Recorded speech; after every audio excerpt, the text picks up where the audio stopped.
نحمدہ و نصلی علی رسولہ الکریم اما بعد۔ محترم سامعین،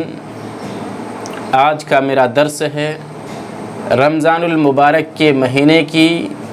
تاریخی و اسلامی حیثیت۔ سامعین، یقیناً رمضان المبارک کے مہینے کی تاریخی اور اسلامی حیثیت بہت ہی اعلیٰ، بہت ہی عرفہ اور بہت ہی اونچا ہے۔ رمضان المبارک کے مہینے کی تاریخی حیثیت یہ ہے کہ 17 رمضان المبارک سن 2 ہجری میں مقام بدر میں جنگ بدر پیش آیا، جس میں کہ مسلمان 313 اور مشرکین 1000 کی تعداد میں تھے، اور اللہ تبارک و تعالیٰ نے اس باطل اور حق، کفر اور اسلام کی لڑائی میں اللہ تبارک و تعالیٰ نے مسلمانوں کو فتح اور کامرانی عطا فرمائی۔ مسلمان بے سر و سامان تھے، جبکہ مشرکین ہر طرح کے جنگی آلات سے لیس تھے، لیکن پھر بھی اللہ تبارک و تعالیٰ نے مسلمانوں کو فتح اور شاندار فتح عطا فرمائی۔ اللہ تبارک و تعالیٰ نے قرآن مجید کے اندر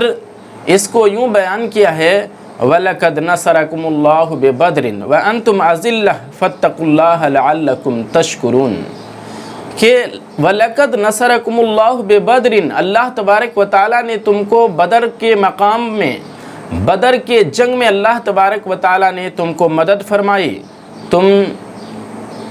ذلت میں تھے، وَأَنْتُمْ أَذِلَّةٌ، تم ذلت میں تھے، تمہاری تعداد کم تھی، فَاتَّقُوا اللَّهَ، تم لوگ اللہ سے ڈرو، لعلکم تشکرون، تاکہ تم شکر گزار بن جاؤ۔ اسی طرح سے اس مہینے کی تاریخی حیثیت یہ ہے کہ 21 رمضان المبارک سن 8 ہجری کے اندر مسلمانوں کا کعبہ و قبلہ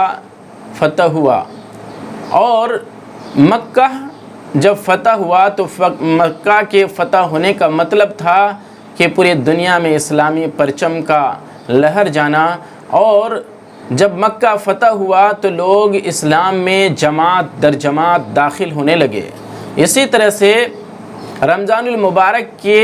مہینے کی تاریخی حیثیت یہ ہے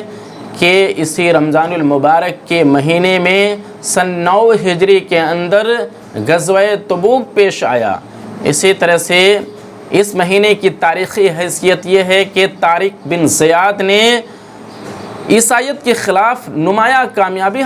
حاصل کی، اور اسی طرح سے اس مہینے کی تاریخی حیثیت یہ ہے کہ اسی مہینے میں 584 ہجری میں سلطان صلاح الدین ایوبی نے متحدہ صلیبی افواج کو شکست فاش دی، اور اسی طرح سے اس مہینے کی اسلامی حیثیت یہ ہے کہ اسی مہینے کے اندر مسلمانوں کا دستور حیات اور مسلمانوں کے لیے ہدایت کی کتاب، بلکہ پوری دنیا کے لوگوں کے لیے ہدایت کی کتاب قرآن مقدس کا نزول ہوا۔ اللہ تبارک و تعالیٰ نے قرآن مجید کے اندر ارشاد فرمایا، شہر رمضان الذی انزل فیہ القرآن،